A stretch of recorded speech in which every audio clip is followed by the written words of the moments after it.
सिरियामा, लिबियामा लगायतको भियतनाममा American सेनाहरूले boot बजारेर चेलीबेटीहरूले बलात्कृत गर्ने त्यो स्थितिको आजको दिनमा छैन। यो भनेको नव साम्राज्यवाद र नव विस्तारवादको तपाईँको हामीलाई के हाम्रो प्रहरी दाजुभाइहरूको माया लाग्दैन र? उहाँहरू पनि बाध्य भएर अझै भ्रष्ट नेताहरूको सुरक्षामा लाग्नुपर्ने बाध्यता छ, जिम्मेवारी पुरा गर्दै हुनुहुन्छ भनेर बुझेको छौँ। तर सन्तोष खड्का सरले के गल्ती गर्नुभयो भन्दाखेरि कोअर्डिनेट गरेको कार्यक्रममा दुईजना फुटपाथमा हिँडिरहँदा त्यो आमा बाउ दिदी बहिनी चेलीबेटीको गाली गर्नु त्यो प्रति चाहिँ हामीलाई आपत्ति हो, प्रहरी सङ्गठनप्रति हामीलाई आपत्ति होइन। आज त केपी शर्मा ओलीज्यूको म समाचार हेर्दै थिएँ, उहाँ आफैले यसलाई चाहिँ कागजको खोस्टा मात्र हो होइन, यो त हजुरको नाटक मञ्चन गरिएको हो जनतालाई दिग्भ्रमित गर्नका लागि भनेर बोल्नु भएको छ। जुन हाम्रो महाकाली सन्धिको सङ्कल्प प्रस्ताव छ र यो राष्ट्रघाती एमसिसीको व्याख्यात्मक घोषणा, यसमा केही पनि भिन्नता छैन। कूटनैतिक रूपमा हस्तक्षेप गरिन्छ। अहिले धार्मिक युद्ध किन नेपालमा ल्याउन खोजिँदैछ? साम्प्रदायिक र जातीय युद्ध किन गरिन खोजिँदैछ? नेपाली दाजुभाइभित्रको मुद्दालाई त हामीले शान्तिपूर्ण ढङ्गले टेबल टक गरेर व्यवस्थापन गर्न सक्दैनौँ र तर जानी आज एमएनओ जस्ता सङ्गठनहरूलाई नेपालको झन्डा जलाउन लगाएर हिन्दूहरू शरणार्थी हुनेहरूलाई काट्नुपर्छ, भगाउनुपर्छ भनेर युवाहरूलाई एकदमै तपाईँको प्रशिक्षण दिएर किन त्यसरी लगाइँदैछ र इसाईहरूलाई पनि किन आज चाहिँ हाम्रो कमजोरीको फाइदा उठाएर धर्मान्तरणको प्रक्रियालाई राजनीतिकरण गरिँदैछ? अमेरिकामा युरोपमा गएर तिमीहरूका जिजस क्राइस्ट भनेका शैतान हुन्, तिमीहरूको धर्म भनेको शैतानको धर्म हो, यो धर्म नमान भनेर भन्नुभएको छ। उहाँहरू खुला रूपमा आफ्नो धर्मलाई मानेर स्वीकारेर रमाएर हिँडिरहँदा त्यहाँका शिक्षित नागरिकहरूले श्रीमद् भागवत गीता अध्ययन गर्नुभयो र आफ्नो स्वविवेकले धर्म परिवर्तन गर्नुभएको छ। तर नेपालमा त राजनैतिक स्वार्थको लागि धर्म परिवर्तनलाई राजनीतिकरण गरिएको छ। त्यसै कारणले गर्दा हामी कुनै धर्मको विरुद्धमा नभएर यो धर्मान्तरणको प्रक्रियालाई जुन राजनीतिकरण गरिएको छ यसको विरुद्धमा छौँ। हाम्रो धेरै साथीहरूले धरानमा पुगेर चाहिँ त्यहाँ भोलिन्टियर पनि गर्नुभएको थियो। सामाजिक सञ्जाल मार्फत सबै मेयरहरू हर्क साम्पाङ जस्तो हुनुपर्छ भनेर हामीले जनजागरण गर्दै पनि हिँडेकै हौँ। तर पछिल्लो दिनहरूमा जस्तो किसिमको स्ट्याटसहरू र विचारहरू धरानका मेयर हर्क साम्पाङज्यूबाट अभिव्यक्त भइरहेका छन् त्यो आपत्तिजनक छ। हामीहरू बेलैमा सचेत हुन आवश्यक छ। हेर्नुहोस्, हामीहरू पनि अतिवादी भएर भावनामा बहकेर कसैको निर्देशनमा आज हामीले कसैलाई उचाल्न खोजेका होइनौँ। एकदमै अध्ययन गरेर विज्ञहरूसँग परामर्श लिएर यो पर्दा पछाडि चलिरहेको डरलाग्दो खेलको विरुद्धमा हामीहरू सङ्गठित हुँदैछौँ। तपाईँहरूले पनि बुझिदिनुहोस्, आज सङ्गठित हुनु भएन भने भोलि पछुतो मान्नुपर्ने दिन मात्र आउनेछ। यी नेताहरूको विरुद्धमा, यो दलाल राज्य सत्ताको विरुद्धमा अब सबैजना कुनै पार्टी नभनेर, कुनै विचार नभनेर नेपालको झन्डा बोकेर अब सबैजना सडकमा उत्रिन आवश्यक छ। हामीलाई साथ दिनुहोस्, सबैजना एकजुट भएर राज्य सत्ताको विरुद्धमा प्रतिरोध गरौँ। आदरणीय दर्शकवृन्द नमस्कार। आज हामीसँग कुराकानीको लागि हुन्छ अर्जुन पौडेल, राष्ट्रवादी युवा। स्वागत छ यहाँलाई सम्पूर्ण मिडियामा। हजुर धन्यवाद। आरामै हुनुहुन्छ? म आरामै छु। के छ सडकमा दौडिँदा थाकेर बस्नु भएको आज? होइन, यो हामी विगत लामो समयदेखि राष्ट्रियता धर्म संस्कृतिको पक्षमा आन्दोलन गर्दै आइरहेका छौँ। हामी कुनै पार्टीको या विचारको प्रतिनिधित्व नभएर स्वतन्त्र नेपाल आमाको सन्तानको हैसियतले जननी जन्मभूमिश्च स्वर्गादपि गरिएसी अर्थात् हामीलाई जन्म दिने आमा र हाम्रो जन्मभूमि स्वर्गभन्दा पनि महान हुन्छन् भन्ने चिन्तनलाई हृदयमा आत्मसात गर्दै हामी सडकमा उत्रिएका हौँ। कुनै व्यक्तिगत स्वार्थका कारणले गर्दा हामी आन्दोलनमा उत्रिएका होइनौँ र आज थाकेका छैनौँ। हामी रणनीति बनाइरहेछौँ। अहिले जसरी पश्चिमाहरू यो देशमा आफ्नो भूराजनैतिक षड्यन्त्रलाई परिपूर्ण गर्नका लागि सक्रिय भइरहेका छन्, यसलाई कसरी हामीले प्रतिरोध गर्न सक्छौँ? किनकि राज्य सत्तामा रहनुभएका मूल नेतृत्वहरू त आफै पश्चिमाहरूको दूतको रूपमा प्रयोग हुँदै हुनुहुन्छ।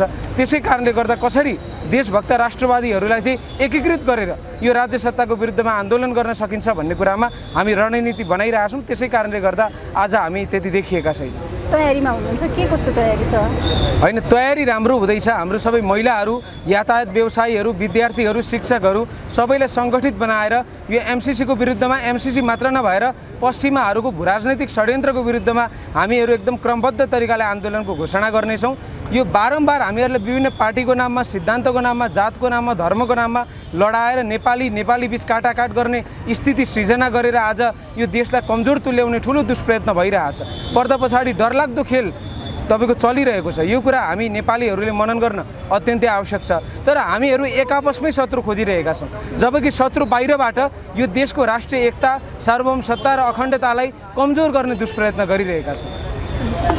यहाँले पर्दा पछाडि खेलिरहेका छन् भन्नुभयो, त्यसो के छ अलिकति बताइदिनु न। मलाई यहाँलाई उदाहरण दिन चाहन्छु। सामान्य रूपमा राजनीति र हजुरको अन्तर्राष्ट्रिय राजनीतिलाई अध्ययन गर्नेले गद्दाफी, सद्दाम हुसेन, इमरान खानलाई गलत भन्लान्। तर तीनै लिडरहरू आफ्नो देशको पक्षमा बोलिरहँदाखेरि संयुक्त राज्य अमेरिका र युरोपको एकाधिकार विरुद्धमा खुला रूपमा प्रतिरोध गरिरहँदाखेरि त्यही पश्चिमाहरूको षड्यन्त्रमा मारिएका हुन् र इमरान खान पनि आज त्यही पश्चिमाहरूको प्रतिरोध गरिरहँदाखेरि अब पश्चिमाहरूको राजनीतिक स्वार्थ परिपूर्ण गर्न पाकिस्तानको भूमिलाई प्रयोग हुन दिन्नौँ, हाम्रो आफ्नो राष्ट्र हो, हाम्रो आफ्नो स्वतन्त्रता छ, सार्वभौम सत्ता छ भन्ने कुरा गरिरहँदाखेरि आज नवाज शरीफलाई देवत्वकरण गरेर आज इमरान खानको यो अभिगत गरिएको छ। त्यसरी नै आज चीन र भारतको उदयसँगै नेपालको भूराजनीतिक महत्त्व पनि एकदमै बढेको छ। हामी शक्तिशाली भएर, हामी धनी भएर हाम्रो जियोपोलिटिकल इम्पोर्टेन्स बढेको होइन। आज चीन र भारतको उदयका कारणले गर्दा, चाहे त्यो आर्थिक रूपमा होस्, चाहे त्यो सामरिक रूपमा होस् या हजुरको सैनिक रूपमा होस्, यो कुरा हामीले बुझ्न आवश्यक छ। त्यही भएर हिजोको दिनभन्दा बढी पश्चिमाहरू सक्रिय छन्। यो देशको राष्ट्रियतालाई कमजोर बनाएर आज यो नव साम्राज्यवादी र विस्तारवादी नीतिलाई व्यवहारिक रूपमा कार्यान्वयन गर्ने ठुलो षड्यन्त्र चलिरहेको छ। त्यसै कारणले गर्दा हामीहरू चाहिँ एकजुट भएर अब अगाडि बढ्छौँ। यी नेताहरूको चाहिँ यो गलत प्रशिक्षणबाट दिग्भ्रमित हुनु हुँदैन जस्तो लाग्छ। तर यहाँहरू हरेक दिन सडकमा उत्रिरहनु भएको छ, यहाँहरूले आवाज उठाइरहनु भएको छ, तर त्यो आवाज चाहिँ सुनिएको छैन नि। के गर्नुहुन्छ? हामीले इतिहासलाई राम्ररी अध्ययन गर्ने हो भने नेपालीहरूको बानी के छ भने आन्दोलित हुनुहुन्छ, तर कुनै पनि घटना चाहिँ यहाँहरूले भनेअनुसारको भएको छैन होइन। अब के गर्नु भएन भने के गर्नुहुन्छ? यो पनि अहिले जस्तो गौ हत्याको कुरामा पनि आवाज उठाइरहनु भएको छ होइन, के गर्नुहुन्छ अब चाहिँ? होइन, यस्तो छ, यो देशमा एमाले काङ्ग्रेसको कार्यकर्ता भयो भने या तपाईँको टन्नै पैसा भयो भने हजार रुपियाँ दिएर धेरै युवाहरू निकाल्न सकिने रहेछ। तर होइन, आज हाम्रो देशको राष्ट्रियता खतरामा छ। राष्ट्रियता खलल पुर्याउने विदेशीहरूले ठुलो दुष्प्रयत्न गरिरहेका छन्। जागौँ नेपालीहरू, जागौँ भनिरहँदाखेरि नेपालीहरूलाई वास्ता छैन। यो नबुझेको होइन, बुझेर पनि बुझ जागो। तपाईँको इतिहासलाई पनि अध्ययन गर्ने हो भने नेपालीहरू जहिले पनि त्यो परिणाम भोगिसकेपछि पछुतो मात्र मान्ने गर्दैछन्। चाहे त्यो निर्वाचनपछिको परिणाम होस्, चाहे त्यो हजुरको विभिन्न राष्ट्रघाती सम्झौताहरू पछिको परिणाम होस्। त्यसै कारणले गर्दा अब पछिल्लो दिन जस्तो हामीले चाहिँ आत्मआलोचना गर्न सक्ने त्यो स्थिति बन्ने छैन। बेलैमा सचेत भएर पश्चिमाहरूको रणनीतिलाई विफल पारौँ। यसो भनिरहँदा मैले भावनात्मक रूपमा आफ्नो विचार अभिव्यक्त गरेको होइन, व्यावहारिक रूपमा नै मैले अध्ययन गरिरहँदाखेरि यो हिजोको 70s 80s जस्तो होइन। सिरियामा, लिबियामा लगायतको भियतनाममा अमेरिकन सेनाहरूले बुट बजारेर चेलीबेटीहरूले बलात्कृत गर्ने त्यो स्थितिको आजको दिनमा छैन। यो भनेको नव साम्राज्यवाद र नव विस्तारवादको तपाईँको नीति छ। इतिहासमा हेर्नुहुन्छ भने वेस्टले जहिले पनि कमजोर राष्ट्रहरूलाई थप कमजोर बनाएर आफूलाई शक्तिशाली बनाउनका निमित्त मानवाधिकार र विश्व शान्तिको नाटक मञ्चन गरेर संयुक्त राष्ट्रसङ्घ लगायतका अन्तर्राष्ट्रिय संस्थाहरूबाट वैधानिकता प्राप्त गरेर ती राष्ट्रहरूमा छिरेका छन्। त्यहाँका राष्ट्रवादी नेतृत्वहरूलाई वैधानिक रूपमा तपाईँको मृत्युदण्ड दिएको पनि इतिहासहरू हामीले हेर्न सक्छौँ। त्यसरी नै आज नेपालको राष्ट्रियतालाई कमजोर बनाएर आज भारत र चीनका कारणले गर्दा जुन हाम्रो जियोपोलिटिकल इम्पोर्टेन्स, भूराजनैतिक महत्त्व बढेको छ, यसमा ठुलो खेल खेलिँदैछ र एजेन्टको रूपमा हाम्रो देशका ठुला नेताहरू प्रयोग हुँदै हुनुहुन्छ। बेलैमा नेपालीहरू सचेत हुन आवश्यक छ, होइन भने पछुतो मात्र गर्नुपर्ने दिन आउँछ। नेतालाई नै एजेन्ट भनिदिनु भयो। नेपाली अनुहारका विदेशी एजेन्टहरू अहिलेका नेताहरू हेर्नुहोस्, मेरो व्यक्तिगत रूपमा चाहे हाम्रो प्रचण्डज्यू हुनुहोस्, केपी शर्मा ओलीज्यू हुनुहोस्, शेरबहादुर देवाज्यू, डाक्टर बाबुराम भट्टराई, माधव कुमार नेपाल, कोहीसँग पनि शत्रुता या वैमनस्यता छैन। तर एउटा नेपाल आमाको छोराको हिसाबले हेर्ने हो भने जुन तरिकाले उहाँहरूले चाहे त्यो सुशासनको कुरामा होस्, चाहे त्यो भ्रष्टाचारको कुरामा होस्, चाहे त्यो राष्ट्रघातको कुरामा होस्, उहाँहरूको निर्णय, उहाँहरूको रणनीतिलाई नजिकबाट निहालेर अध्ययन गर्ने हो भने उहाँहरूले यो देशको जनता, यो राष्ट्रको भावनामाथि तपाईँको आघात पुर्याउने काम मात्र गर्नुभएको छ। त्यो हिसाबले हेर्दाखेरि उहाँ सबैजना नेपाली अनुहारका विदेशी एजेन्टहरू हुनुहुन्छ। मलाई उहाँहरूको कार्यकर्ताको बारम्बार फोन आउने गर्छ, धम्की आउने गर्छ, तर हामी डराउँदैनौँ। किनकि मैले फेरि पनि भन्न चाहन्छु, कुनै नेताहरू व्यक्तिगत रूपमा मेरो शत्रुता छैन, वैमनस्यता छैन, तर नेपाल आमाको छातीमा प्रहार गरिरहँदाखेरि म नेपाल आमाको छोराको हैसियतले हामी सहेर बस्ने स्थितिमा छैन। तपाईँहरू शत्रुता छैन भन्नुहुन्छ, तर त्योभन्दा बढी गरेर नेतालाई खेदिरहनु भएको छ। कतै कालो झन्डा देखाउने, कतै के गर्ने, मुर्दाबाद र जिन्दाबाद हुने, प्रधानमन्त्रीको राजीनामा माग्ने, यो चाहिँ के हो त? होइन, व्यवस्थापिका, कार्यपालिका र न्यायपालिकाले आफ्नो काम, कर्तव्य र अधिकार अनुसार चलेको भए, लोकतन्त्र वास्तवमा संविधानमा मात्र नभएर व्यवहारिक रूपमा कार्यान्वयन भएको भए, घाँसबास कपासको सुनिश्चितता भएको भए, रोजगारीको ग्यारेन्टी भएको भए, युवाहरू आज विदेशी न बाध्य भएर काठको बाकसमा फर्किनुपर्ने स्थितिको अन्त्य भएको भए, हामी जस्ता युवाहरूले हाम्रो व्यवसाय छोडेर, हाम्रो रोजगार छोडेर, हाम्रो तपाईँको बहुमूल्य समय फ्यालेर चाहिँ आज हामी सडकमा राज्य सत्ताको विरुद्धमा उत्रिने दिन आउँदैन थियो होला। तर यो राज्य सत्ता आफैमा आज यो स्थितिको तपाईँको आज दोषी छ भन्न चाहन्छु। हामी यहाँ आफ्नो व्यक्तिगत स्वार्थका कारणले गर्दा रमाइलो गर्नका लागि सडकमा उत्रिएका होइनौँ, बाध्य भएर राष्ट्रियताको रक्षाका लागि जनताको जनजीविकाको तपाईँको सुनिश्चितताका लागि आज हामीहरू चाहिँ एकजुट भएर यो राज्य सत्ताको विरुद्धमा प्रतिरोध गर्न बाध्य भएका हौँ। यहाँले गौ हत्या विरुद्धको आन्दोलन गर्दै गर्दा प्रहरीसँग मुठभेड भयो होइन, त्यसपछि चाहिँ प्रहरीमा के भयो भन्ने कुराहरू बाहिर आएको छ, खास के अलिकति बताइदिनु न। होइन, हामीले जहिले पनि कार्यक्रम गर्दा नेपाल प्रहरीसँग समन्वय गरेर कोअर्डिनेट गरेर नै गर्ने गर्छौँ। हिजोको तपाईँले कार्यक्रम राकेजुलिस हेर्नुहुन्छ भने पनि हाम्रो नेपाल प्रहरीका अधिकारीज्यूहरूसँग नै हामीले चाहिँ समन्वय गरेर कोअर्डिनेट गरेर गरेका थियौँ। उहाँहरूसँग कोअर्डिनेट गरेर कार्यक्रम सम्पन्न भयो। त्यसपछि साथीहरू आफ्नो घरतर्फ प्रस्थान गर्दै हुनुहुन्थ्यो। सन्तोष खड्का जो इन्सपेक्टर हुनुहुन्छ उहाँले चाहिँ केही साथीहरू घरतर्फ गइरहँदाखेरि उहाँहरूको कपडा च्यातेर साथीहरूले भनेअनुसार उहाँहरूको आमा बहिनी दिदी सबैलाई तुच्छ शब्द प्रयोग गरेर गाली गर्नुभयो, दुर्व्यवहार गर्नुभयो। यो विषयमा आज हामीहरूले जिल्ला प्रहरी परिसर टेकुमा गएर त्यहाँको हाम्रो जो प्रवक्ता एवं एसपी हुनुहुन्छ कुमोद सर उहाँलाई चाहिँ भेटेर हामीले ध्यानाकर्षण पनि गराएका छौँ र उहाँले चाहिँ हामीले यो विषयमा कसैप्रति आग्रह पूर्वाग्रह नराख्दै निष्पक्ष ढङ्गले छानबिन गर्छौँ र उहाँ दोषी देखिएमा कारबाही हुन्छ भनेर हामीले विश्वस्त पनि गराउनु भएको छ। खासै त्यस्तो भयो कपडा च्यातेको भए हुन्थ्यो, तर जुन तरिकाले साथीहरूले भने अनुसार म त त्यहाँ घटनामा थिइनँ, म अर्को बाटोतर्फ गइसकेको थिएँ। तर साथीहरूले भनेअनुसार जसरी आमा दिदी बहिनीलाई चाहिँ गाली गर्ने काम गर्यो, तुच्छभन्दा तुच्छ शब्द त्यहाँ प्रयोग गरिएको छ, त्यसप्रति हामीलाई आपत्ति हो। हेर्नुहोस्, हिजोको दिनमा शीतल भगवती पाण्डेले तामाङ समुदायमाथि एउटा सानो कुरा भनिरहँदाखेरि सबै सङ्गठित भएर उत्रिनु भयो। हाम्रो पनि नसामा त रगत बग्छ नि, पानी बग्दैन। त्यसै कारणले गर्दा प्रहरी सङ्गठनसँग जहिले पनि हामीले कोअर्डिनेट गरेको छ। म तपाईँलाई उदाहरण दिन चाहन्छु, एमसिसीको आन्दोलनले उग्र रूप लिइरहँदा कम्युनिस्ट पार्टीका कार्यकर्ताहरूले दुई तीन प्रहरीलाई छुट्याइ गर्ने सटरभित्र लगेर सिसा फुट्ने गरी, टाउको फुट्ने गरी ढुङ्गाले हान्दा म स्वयं मेरो नेतृत्वमा 5 जना गएर ती कार्यकर्ताहरूलाई भगाएर हामीले त्यहाँ सुरक्षाकर्मीहरूलाई सुरक्षित सर तपाईँहरू जानुहोस् भनेर हामीले त्यहाँ बाटोमा पुर्याइदिएका छौँ। हामीलाई के हाम्रो प्रहरी दाजुभाइहरूको माया लाग्दैन र? उहाँहरू पनि बाध्य भएर अझै भ्रष्ट नेताहरूको सुरक्षामा लाग्नुपर्ने बाध्यता छ, जिम्मेवारी पुरा गर्दै हुनुहुन्छ भनेर बुझेको छौँ। तर सन्तोष खड्का सरले के गल्ती गर्नुभयो भन्दाखेरि कोअर्डिनेट गरेको कार्यक्रममा 2 जना फुटपाथमा हिँडिरहँदा त्यो आमा बाउ दिदी बहिनी चेलीबेटीको गाली गर्नु, त्यो प्रति चाहिँ हामीलाई आपत्ति हो, प्रहरी सङ्गठनप्रति हामीलाई आपत्ति होइन। यहाँले एमसिसीको कुरा निकालिहाल्नु भयो, एमसिसीको विरुद्धमा पनि निकै आन्दोलनमा आउनुभयो, कति लट्ठी पनि खानुभयो होला यहाँहरूले पनि, तर छिटै नै एमसिसी कार्यान्वयन हुँदैछ भन्ने कुराहरू छन्, यस विषयलाई कसरी लिनुहुन्छ?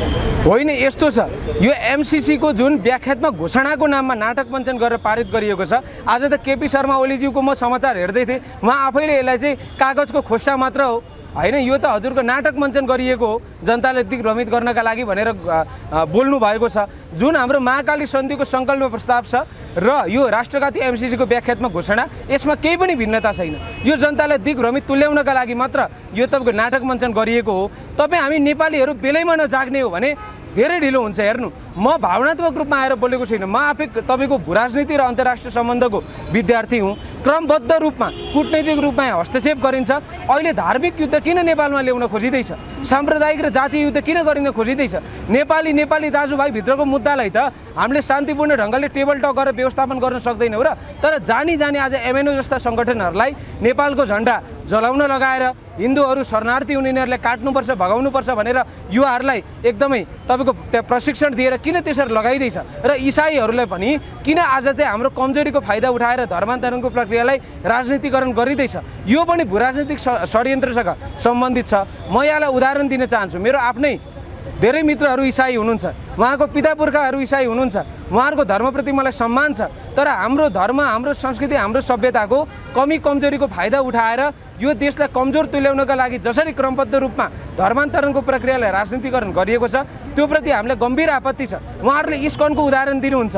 अमेरिकामा, युरोपमा, युकेमा राधे राधे कृष्ण कृष्ण भनेर धेरै अमेरिकन युरोपियनहरू त हिन्दू हुनुभयो, त्यसमा तपाईँहरूलाई आपत्ति छैन भनेर भन्नुभएको छ। के त्यहाँ इस्कनका साथीहरूले अथवा हिन्दू साथीहरूले अमेरिकामा युरोपमा गएर तिमीहरूका जिजस क्राइस्ट भनेका शैतान हुन्, तिमीहरूको धर्म भनेको शैतानको धर्म हो, यो धर्म नमान भनेर भन्नुभएको छ? उहाँहरू खुला रूपमा आफ्नो धर्मलाई मानेर स्वीकारेर रमाएर हिँडिरहँदा त्यहाँका शिक्षित नागरिकहरूले श्रीमद् भागवत गीता अध्ययन गर्नुभयो र आफ्नो स्वविवेकले धर्म परिवर्तन गर्नुभएको छ। तर नेपालमा त राजनैतिक स्वार्थको लागि धर्म परिवर्तनलाई राजनीतिकरण गरिएको छ। त्यसै कारणले गर्दा हामी कुनै धर्मको विरुद्धमा नभएर यो धर्मान्तरणको प्रक्रियाले जुन राजनीतिकरण गरिएको छ यसको विरुद्धमा छौँ भन्न चाहन्छु।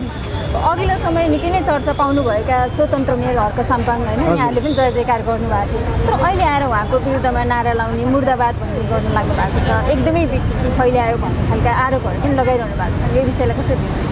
होइन, यस्तो छ, हर्क साम्पाङज्यूले जुन श्रमदानको चाहिँ मोडललाई सुरु गर्नुभएको छ यसको लागि त हाम्रो धेरै साथीहरूले धरानमा पुरा पुगेर चाहिँ त्यहाँ भोलिन्टियर पनि गर्नुभएको थियो। सामाजिक सञ्जाल मार्फत सबै मेयरहरू हर्क साम्पाङ जस्तो हुनुपर्छ भनेर हामीले जनजागरण गर्दै पनि हिँडेकै हौँ। तर पछिल्लो दिनहरूमा जस्तो किसिमको स्ट्याटसहरू र विचारहरू धरानका मेयर हर्क साम्पाङज्यूबाट अभिव्यक्त भइरहेका छन् त्यो आपत्तिजनक छ। उहाँले एक थरी चाहिँ म धरानको मेयर हो, म यो देशको प्रधानमन्त्री होइन, म निष्पक्ष हुनुपर्छ, यो विषयमा बोल्ने मेरो काम होइन पनि भन्नुहुन्छ। तर अप्रत्यक्ष तरिकाले चाहिँ कुनै एक निश्चित धर्म संस्कृति सभ्यताप्रति प्रहार गर्ने काम पनि गर्नुहुन्छ। मैले त आज यो यस्तो किसिमको कुरा गर्ने साथीहरूलाई के भन्छु भने यो त लोकतन्त्र हो नि त। 2 तिहाई ल्याउनुहोस् 84मा संविधान संशोधन गर्नु, तपाईँको मुलुकी जुन हाम्रो संहिता 2074मा गाई गोरु सम्बन्धी कानुन रहेको छ त्यसलाई परिमार्जन गर्नु। यहाँ आएर आज चाहिँ हिन्दूहरूलाई खेदाउनुपर्छ, बाहुन क्षेत्रीहरू शत्रु हुन् भनेर साम्प्रदायिक र जातीय द्वन्द्वको तपाईँहरू एजेन्टको रूपमा प्रयोग नहुनु पश्चिमाहरूको भनेर हामी त विनम्र अनुरोध गरिरहेका छौँ। धेरै देशभक्त राई, लिम्बू, मगर, गुरुङहरू पनि हाम्रो पक्षमा हुनुहुन्छ जो आज तपाईँको आज विदेशीको एजेन्टको रूपमा प्रयोग भएका छन्। त्यहाँकै बाहुन क्षेत्री कुतत्वहरू पनि प्रयोग भएका छन्, के आदिवासी जनजातिका साथीहरू पनि प्रयोग हुनुभएको छ। त्यसै कारणले गर्दा जात धर्म भन्दा पनि यो चाहिँ राष्ट्रियतामाथि आघात पुर्याउने भूराजनीतिक षड्यन्त्रका केही एजेन्टहरू हुन् भन्न चाहन्छु। अबको देशको राजनीति कतातिर जाला के लाग्छ यहाँलाई? होइन, यस्तो छ, नयाँ नयाँ युवाहरू त निर्वाचित भएर आउनुभएको छ। उहाँहरूले अहिले व्यक्तिगत रूपमा इन्डिभिजुअली एज अ ल मेकर मैले उहाँहरूको विषयमा विश्लेषण गर्ने हो भने धेरै राम्रो विचारहरू सङ्घीय संसदमा उहाँहरूले अभिव्यक्त गर्नुभएको छ। तर पार्टीको हिसाबमा हेर्ने हो भने चाहे त्यो सांसद विकास कोषको विषय किन नहोस्, अहिले त सर्वोच्चले निर्देशनात्मक आदेश दियो, उहाँहरू बाध्य पनि हुनुपर्छ यो विषयमा। अब न्यायपालिकाले नै निर्णय गरिसकेपछि तर नयाँ पार्टीहरूबाट पनि यसको यो विषयमा विमति हामीले सुन्न पाएनौँ। त्यसै गरेर कुनै पार्टी वा कुनै व्यक्तिले पनि बोलेको सुनिएन। हजुर, पक्कै पनि। त्यसै गरी यो एमसिसी र हजुरको जुन अहिले भूराजनीतिक षड्यन्त्रको विषयमा रासोपा राप्रपाहरू जुन हिसाबले बोल्नु पर्थ्यो उहाँहरूबाट पनि त्यस हिसाबको विचार अभिव्यक्त नभएको हामीले देख्यौँ। मैले छुटाएछु एउटा कुरा भन्न, हिजो एमालेका नेता भीम रावल, पूर्व प्रधानमन्त्री डाक्टर झलनाथ खनाल, पूर्व महान्यायाधिवक्ता डाक्टर युवराज सङ्ग्रौला लगायतकाहरूले एमसिसीको विरुद्धमा प्रेस सम्मेलन गरिनहँदा पूर्व प्रधानमन्त्रीले के भन्नुभयो? म एउटा आर्मीको जेनरलको म नाम खुलाउन चाहदिनँ, उहाँले भने अनुसारको एसपिपीको नयाँ मोडल फेरि तयार भइसकेको छ, छिटै कार्यान्वयनमा जाँदैछ भन्ने कुरा गर्नुभयो। त्यसै कारणले गर्दा नेपालीहरू बेलैमा सचेत हुन आवश्यक छ। ठुलो षड्यन्त्र चलिरहेको छ। नयाँ सांसदहरूको पनि हेर्ने हो भने स्वयं डाक्टर स्वर्णिम वाग्ले जस्ता केही हामीलाई बुद्धिजीवी भन्नेहरू नै यो आज पश्चिमाहरूको षड्यन्त्रको वकालत गर्दै हिँडिरहनु भएको छ। हामीहरू पनि अतिवादी होइनौँ, अध्ययन गरेर बोल्दैछौँ भनेर बुझ्नु होला। हजुर, स्वर्णिम वाग्लेलाई जसरी यहाँले पश्चिमाको भएर हिँड्दैछन् भन्दै गर्दा स्वर्णिम वाग्ले जस्तो पढे लेखेको बुद्धिजीवी मान्छेलाई पनि त्यसो भन्न मिल्ला र उहाँले नबुझिकन कुरा गर्नुभएको होला त? होइन, यस्तो छ, नबुझी कुरा नगर्नु भएको भए हिजोको दिनमा सार्वभौम संसदमा हाम्रो भूराजनैतिक संवेदनशीलतालाई, हाम्रो शक्ति राष्ट्रको दृष्टिकोणमा बढ्दो भूराजनैतिक महत्त्वलाई मध्यनजर नगर्दै उहाँले सेनाको सङ्ख्या घटाउनुपर्छ भन्ने जस्तो आपत्तिजनक गैर जिम्मेवार राष्ट्रियता विपरीतको उहाँले विचार अभिव्यक्त किन गर्नुहुन्थ्यो? श्रीलङ्काको उदाहरण दिनुहुन्थ्यो। 3.5-4 लाखको हारारीदेखि मलाई जहाँसम्म लाग्छ, मेरो डेटा रङ पनि हुनसक्छ, तर 1.5 लाखदेखि 2 लाखमा झारिएको छ। श्रीलङ्काको साइज हेर्नु, श्रीलङ्काको पपुलेसन हेर्नु र नेपालको जियोपोलिटिकल इम्पोर्टेन्स, भूराजनीतिक संवेदनशीलता र नेपालको आर्मीको सङ्ख्या हेर्नु। त्यसै कारणले गर्दा कोही मान्छे चाहिँ पढेको हुँदैमा चाहिँ देशभक्त नहुँदो रहेछ भन्ने कुरो चाहिँ डाक्टर बाबुराम भट्टराई र डाक्टर स्वर्णिम वाग्लेले अहिले प्रमाणित गर्दै हुनुहुन्छ जस्तो लाग्छ। अन्त्यमा यहाँलाई सुनेर बस्नुहुने आम दर्शकलाई के सन्देश दिन चाहनुहुन्छ? होइन, म सम्पूर्ण देश विदेशमा छरिएर बस्नुभएका नेपाली आमा बुवा दाजुभाइ तथा दिदीबहिनीहरूलाई के सन्देश दिन चाहन्छु भने हामीहरू बेलैमा सचेत हुन आवश्यक छ। हेर्नुहोस्, हामीहरू पनि अतिवादी भएर भावनामा बहकेर कसैको निर्देशनमा आज हामीले कसैलाई उचाल्न खोजेका होइनौँ। एकदमै अध्ययन गरेर विज्ञहरूसँग परामर्श लिएर यो पर्दा पछाडि चलिरहेको डरलाग्दो खेलको विरुद्धमा हामीहरू सङ्गठित हुँदैछौँ। तपाईँहरूले पनि बुझिदिनुहोस्, आज सङ्गठित हुनु भएन भने भोलि पछुतो मान्नुपर्ने दिन मात्र आउनेछ। यी नेताहरूको विरुद्धमा, यो दलाल राज्य सत्ताको विरुद्धमा अब सबैजना कुनै पार्टी नभनेर, कुनै विचार नभनेर नेपालको झन्डा बोकेर अब सबैजना सडकमा उत्रिन आवश्यक छ। हामीलाई साथ दिनुहोस्, सबैजना एकजुट भएर राज्य सत्ताको विरुद्धमा प्रतिरोध गरौँ भन्न चाहन्छु। हस् यहाँले आफ्नो निकै नै महत्त्वपूर्ण समय हामीलाई छुट्याइदिनु भयो त्यसलाई धेरै हस् धेरै धेरै धन्यवाद नेपालको जय होस्